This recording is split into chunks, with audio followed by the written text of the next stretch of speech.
Hello प्यारे बच्चों, तो कैसे हो आप सभी का स्वागत है हमारे YouTube चैनल VIPLS क्लासेस पर। तो आज हमारी गैब्रियल थैलामाइड संश्लेषण, गैब्रियल थैलामाइड नहीं, सीधी है कि आज आपकी जो है लास्ट रिएक्शन है।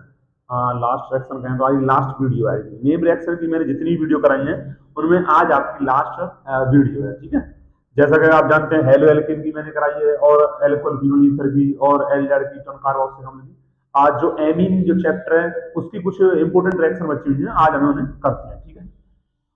तो वैसे तो आपका 24 तारीख का हिंदी का पेपर है जो कि नजदीक है, और केमिस्ट्री फिजिक्स के सभी के पेपर आने वाले हैं। आप हिंदी की तैयारी कर रहे होंगे, फिर भी आज ये लास्ट वीडियो है आपकी जो नेम रिएक्शन की है। और इसमें पहली रिएक्शन है गैब्रियल थैलामाइड संश्लेषण। तो इसकी लैंग्वेज क्या है वो आपको याद कर लेनी है। अगर आपको लैंग्वेज याद है तो आप इसकी रिएक्शन लिख सकते हैं। तो पहली रिएक्शन है आपकी, थैलामाइड को एल्कोहलिक KOH के साथ गर्म करने पर फिर हेलो एल्केन के साथ क्रिया करा के जल अपघटन करने पर प्राथमिक एमीन बनता है। तो प्राथमिक एमीन का मतलब क्या है, सबसे पहले ये समझो। तो होता क्या है कि जो अमोनिया होता है NH3, अगर इसमें से मैं एक H हटा दूं और इसमें एक +R जोड़ दूं तो ये हो जाता है RNH2 प्राथमिक एमीन। अगर इसमें से एक H और हटाऊं और एक एल्किल समूह जोड़ दूं तो द्वितीयक एमीन, और जो बची तीसरी H है वो भी इसमें से हटा दूं और एल्किल समूह जोड़ दूं तो हो जाएगा तृतीयक एमीन। तो इसमें ना प्राथमिक एमीन बनता है RNH2। देखें किस प्रकार बनता है। तो सबसे पहले होता क्या है, थैलेमाइड को एल्कोहलिक KOH के साथ। तो थैलेमाइड क्या होता है, ये आपका थैलेमाइड है। छोटा बना के चलता हूं, तो पूरे इससे ले लीजिए मुझे यहां पर। तो ये आपका थैलामाइड है, एक ये इंपोर्टेंट रिएक्शन है, बहुत बार पेपर में पूछी जा चुकी है। तो थैलामाइड है आपका CONH,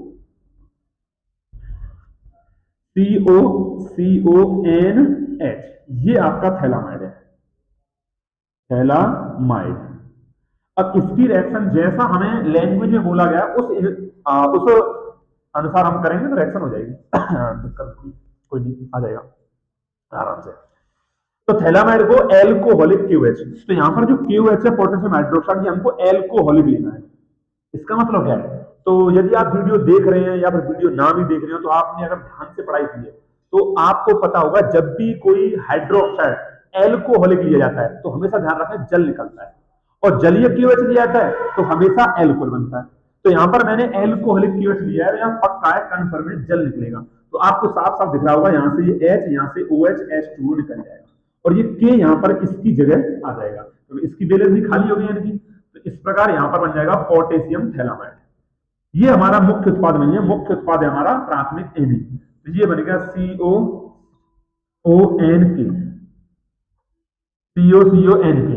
तो यानी ये हो गया हमारा पोटेशियम थैलामाइड, पोटेशियम थैलामाइड। इसका नाम इतना इंपोर्टेंट नहीं है, थैलामाइड। अब पोटेशियम थैलामाइड का हम क्या करेंगे, तो उसमें बोला गया आगे हेलो एल्केन के साथ क्रिया। पहले इसकी हेलो एल्केन के साथ क्रिया कराएंगे, फिर इसका जल अपघटन करेंगे। जो लैंग्वेज आपके सामने लिखी है अगर आप उसके अकॉर्डिंग चलते हैं तो आपको ये रिएक्शन है ना एक झटके में हो जाएगी।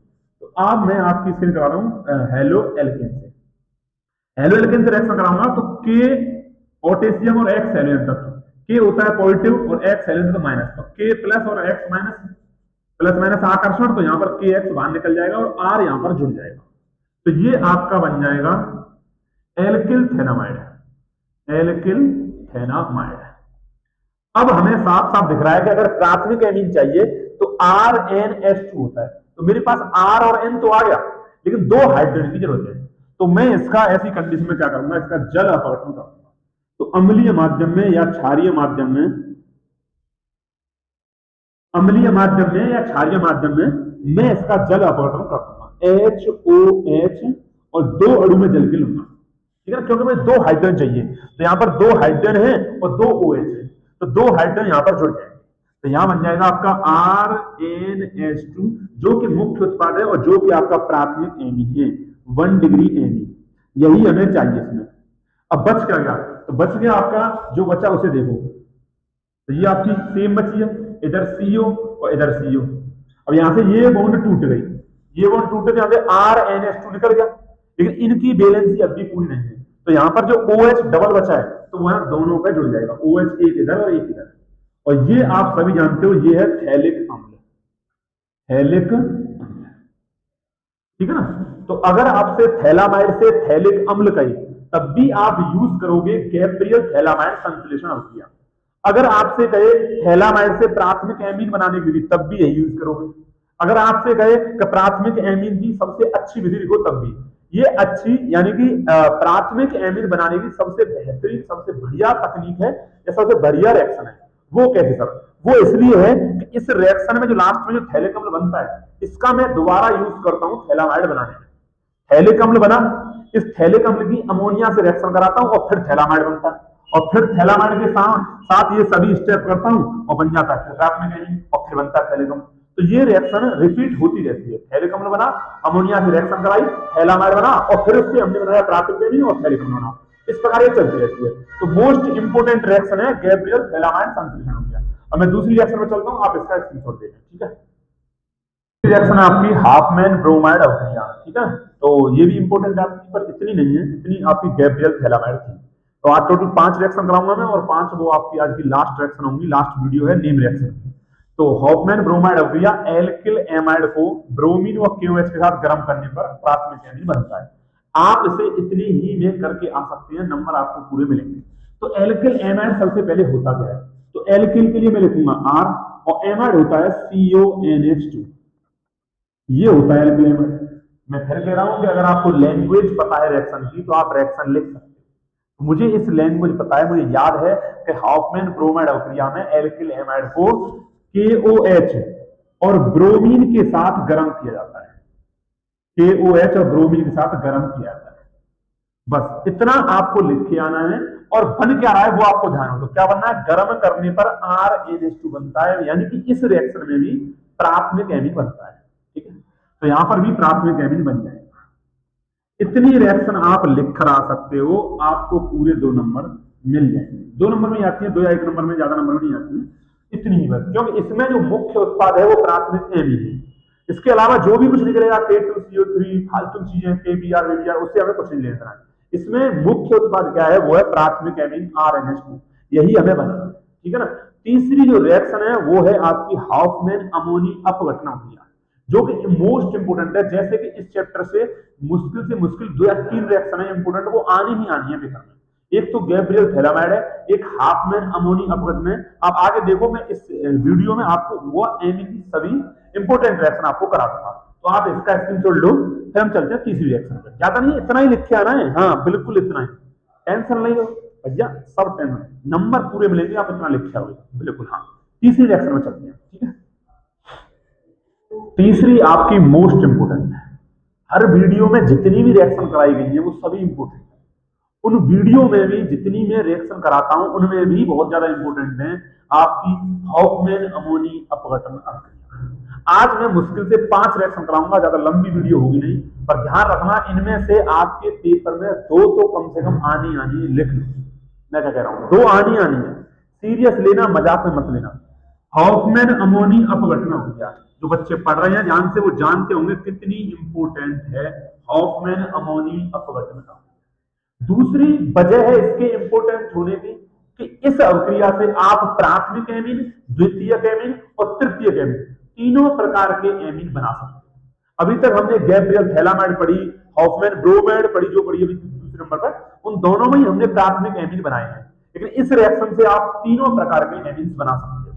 तो किस प्रकार है? हमें क्या करना है? अमोनिया को, अमोनिया होती है NH3, अमोनिया को हेलो एल्केन RCl के साथ 100 डिग्री सेल्सियस पर प्रवाहित कर देना है एक ट्यूब में।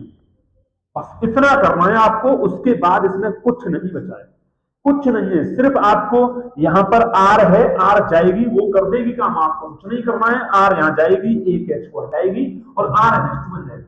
देखो ध्यान से, R यहां गई, यहां से एक H हटा दी, यहां जुड़ गई यार, तो RNH2 बचा, क्योंकि एक H निकल गई। जो एक H बेघर हो चुकी है, इधर Cl भी बेघर हो चुकी है, वो दोनों आपस में मिलकर अपना घर बसा लेंगी और HCl निकल जाएगा। इससे हमें कुछ नहीं लेना है। ये बना आपका प्राथमिक एमीन। रिएक्शन यही नहीं रुकती है, आगे आपकी जाती है और फिर दोबारा रिएक्शन होती है आपकी RCl से, वही 100 डिग्री सेल्सियस तापमान। फिर दोबारा वही काम होता है कि R आती है, यहां से एक H को हटा देती है और एक H और Cl HCl वहां निकल जाते हैं और यहाँ आपका R2NH और ये है आपका 2 डिग्री एमीन। ठीक है ना, तो 1 डिग्री एमीन बन गया, 2 डिग्री एमीन बन गया। अब आ जाओ R2NH, इसकी रिएक्शन फिर हम कराएंगे RCl से, फिर वही काम होगा, R इस H को हटाएगी, तब तक रिएक्शन होती है जब तक सभी हाइड्रोजन हट ना जाए। तो R इस H को हटा के HCl निकल जाएगा और बन जाएगा R3N यानी तृतीयक एमीन। तो हाफमैन अमोनी अपघटन अवधिया इतनी ही है। आप इसे एक स्टेप आगे और बढ़ा सकते हो कि अगर यानी मैं इसकी एक बार और करा दूं रिएक्शन तो क्या बन जाएगा, तो बनता है आपका R4N प्लस और Cl नेगेटिव। ये एक आपका लवण है, अमोनियम लवण है ये आपका। पर ये स्टेप आप ध्यान रखें या ना रखें कोई दिक्कत नहीं है, पर इस रिएक्शन में ये जरूर ध्यान रखें कि इसमें प्राथमिक एमीन, द्वितीयक एमीन, तृतीयक एमीन, तीनों प्रकार के एमीन यदि आपको किसी रिएक्शन में मिलती है तो वो ये रिएक्शन हाफमैन अमोनी अपघटन। इंपोर्टेंट रिएक्शन में फिर बता रहा हूं आपको, गैब्रियल थैलामाइड और हॉफमैन अमोनी अपघटन अभिक्रिया। इस चैप्टर से जो भी रिएक्शन आनी है वो यही है और कुछ नहीं आना है। ठीक है, आप इसका स्क्रीनशॉट लो। एक रिएक्शन और है जो इंपोर्टेंट है, वैसे कराने के लिए दो और है इसमें, एक ही बची मान लो आप ऐसे, ठीक है ना, इंपोर्टेंट है स्क्रीनशॉट। इस चैप्टर की अगर गैब्रियल थैलामाइड के बाद या उससे पहले अगर मैं बात करूं कि इंपोर्टेंट रिएक्शन कौन सी है तो वो ये है कार्बिल एमीन अभिक्रिया। मैं कह रहा हूं कि इस चैप्टर से कुछ भी मत पढ़ो, ये रिएक्शन पढ़ लो, इस रिएक्शन को मत छोड़ देना। कार्बिल एमीन अभिक्रिया पूरे चैप्टर की मतलब एक तरीके से आत्मा है, सबसे इंपोर्टेंट रिएक्शन है कार्बिल एमीन अभिक्रिया। इस रिएक्शन को आप ये मान लो कि 2024 के प्रत्येक सेट में कम से कम 3 या 4 सेट में ये आनी है। अब भाग्य आपका आपके फंस जाए तो अच्छी बात है। तो इसमें करना क्या है कि प्राथमिक एमीन,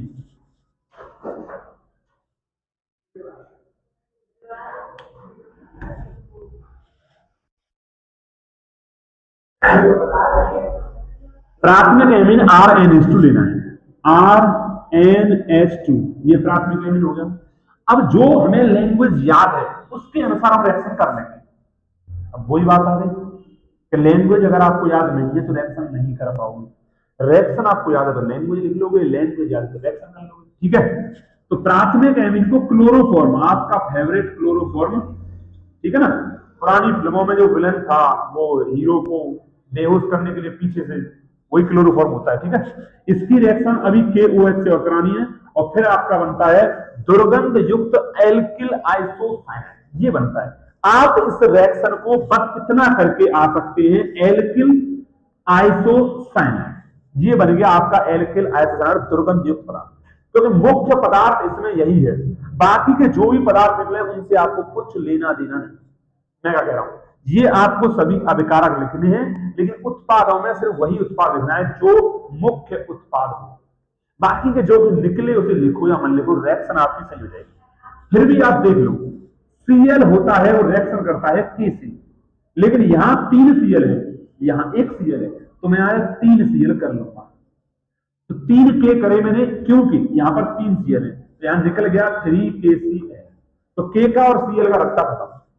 ठीक है, अब आ जाओ, अब ये R यहां पहुंच गया, ये N यहां पहुंच गया और ये वाला C यहां पहुंच गया, तो RNC तो ये बन गया। अब बच क्या गया, तो 3 तो मेरे पास OH बच गए और 3 ही मेरे पास H बच गए। देखो कैसे, 2 H ये 1 H ये। अब बताओ जब 1 H और 1 OH मिलकर बनता है H2, तो 3 OH और 3 H मिलकर बनेंगे 3H2। तो इस प्रकार 3 जल के अणु बाहर निकलेंगे और 3 KCl के, और बन जाएगा आपका एल्किल आइसोसाइनाइड विषैला दुर्गंध युक्त पदार्थ। इस प्रकार कार्बन एमीन अभिक्रिया मोस्ट इंपोर्टेंट रिएक्शन है। जैसा कि मेरा नजरिया है, मैं जो पुराने ईयर्स के प्रीवियस ईयर क्वेश्चन है और जो पुराने पेपर हो चुके हैं उन्हें मैं देखता हूं, तब मैं आपसे कह रहा हूं इंपोर्टेंट रिएक्शन है, आप ध्यान से इसे लिख लें या याद कर लें। ठीक है ना, चलो ठीक है, अगली रिएक्शन लास्ट 5 में बने रहे वीडियो में, स्क्रीनशॉट। आपकी लास्ट रिएक्शन है आज की, एनिलीन की फ्रीडल क्राफ्ट कवर। नाम की रिएक्शन नहीं है फिर भी इंपोर्टेंट है। क्यों इंपोर्टेंट है, क्योंकि पेपर में एग्जामिनर आपसे वही पूछता है, वह जानता है कि बच्चा अगर ध्यान से पढ़ के आया है तो वो इसको करेगा, जो बच्चा रट के आया है फालतू में बस तो वो इसे गलत जरूर करेगा, वो बच्चे को फंसाता है।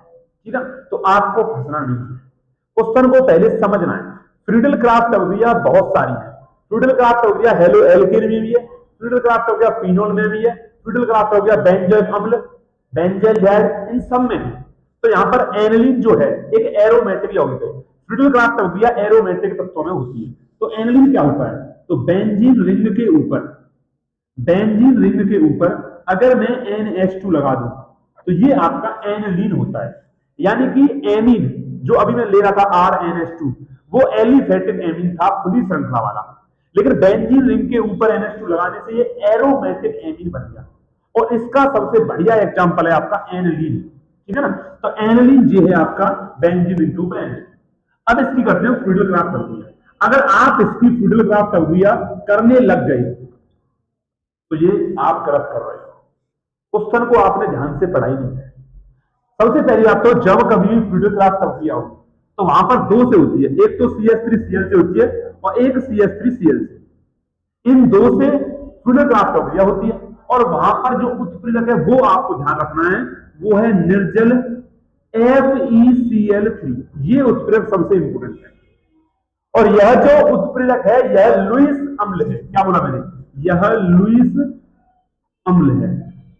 और यह जो एनिलीन है यह आपका लुईस क्षार है। तो इससे क्या मतलब सर? तो इसका ही तो सबसे बड़ा मतलब है, क्योंकि यहां पर ये रिएक्शन होती ही नहीं है। क्योंकि ये लुईस अम्ल उत्प्रेरक आया था क्या करने? इन दोनों की रिएक्शन करने, मतलब इन दोनों से शादी करने आया था, शादी करवाने आया था इन दोनों की, लेकिन इसने तो इससे शादी कर ली। क्योंकि लुईस अम्ल लुईस क्षार से रिएक्शन करेगा, इस वजह से ये रिएक्शन आगे नहीं चल पाएगी। वो ये कि ये आपके फोटोग्राफर भाई साहब हैं, ये दूल्हा, ये दुल्हन, ये फोटोग्राफर, फोटोग्राफर भाई साहब दुल्हन के संग निकल लिए, वो ऐसा हो जाता है। आप ये समझ लो। तो ये रिएक्शन नहीं होगी, नो रिएक्शन, ठीक है ना। क्योंकि भाई साहब जो उत्प्रेरक है इसका काम कुछ नहीं है, रिएक्शन को आगे या पीछे तय करना, बस इतना काम है। वही भाई साहब यहाँ पर एनिलीन के साथ रिएक्शन करके निकल। तो इस प्रकार एनिलीन की फ्रीडल क्राफ्ट अवधियां नहीं होती है। क्या समझा? बिल्कुल। तो इस प्रकार आज मैंने आपको 5 रिएक्शन कराई और नेम रिएक्शन की आज ये लगभग 8वीं वीडियो है, पार्ट 8। 8 ही वीडियो में आपकी मैंने सभी नेम रिएक्शन कराई हैं। इनसे बाहर आपकी एक भी नेम रिएक्शन नहीं जाएगी। अगर आपने सभी 8 देख लिए तो बहुत अच्छी बात है, अगर नहीं देखी है तो आप सभी को देखिए। पेपर आ चुके हैं, ज्यादा दिन नहीं रहे हैं, वैसे भी आपको पता है, आप हिंदी की तैयारी कर रहे हैं मुझे पता है, फिर भी ज्यादा लंबी वीडियो है नहीं है, थोड़ा समय आप निकाल सकते हैं, ठीक है। अगर वीडियो अच्छी लगी है तो लाइक करें, कमेंट करें, शेयर करें और सब्सक्राइब